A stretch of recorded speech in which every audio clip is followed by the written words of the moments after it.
COVID vaccines. Here's their worth to Big Pharma. Developing vaccines isn't easy and certainly not affordable even among big pharmaceutical companies. In this pandemic, these pharma giants receive government grants to help speed up vaccine research for COVID-19. Those grants did a lot with the number of COVID-19 vaccines rolling out globally. In the US alone, 3 vaccines have already received emergency use authorization from the FDA. But what is the worth of these vaccines for Big Pharma in the long run? According to CNN, COVID-19 vaccines are estimated to be hundreds of billions of dollars in sales for vaccine makers. Pfizer, for example, expects the BioNTech vaccine to yield up to $15 billion in sales at the end of 2021, under the margin of almost 30%.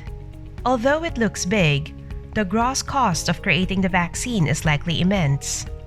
This is because vaccines aren't the most profitable product in the pharmaceutical industry.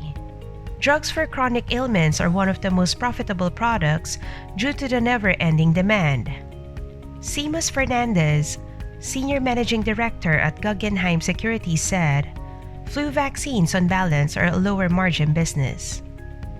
Yet, the COVID-19 and Prevnar vaccines are considered money makers for Pfizer, despite the risk of an epic fail. Fernandez added that if an experimental vaccine fails, the money used on its development goes down the drain. However, if the vaccine succeeds in clinical trials, any modifications to improve its performance in the real world can be done at a later date. This is one way to push the product in the market while ensuring the public of boosters. With the huge risk and low financial returns, why would large companies invest in COVID-19 vaccines? The target isn't today but the near future and beyond. When Johnson & Johnson joined the war against COVID-19, the company said it will create a vaccine on a not-for-profit basis provided the world doesn't continue to suffer. J&J sees potential after the world recovered from the pandemic. Unlike SARS back in 2002, COVID-19 is expected to stay, and some experts believe it may become a seasonal thing like influenza. This persistence will require enforcing the vaccine.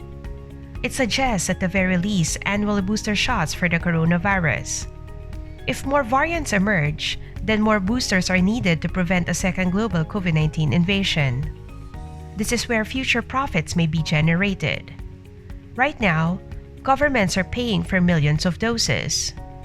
That may last for a few years until the surge drops significantly.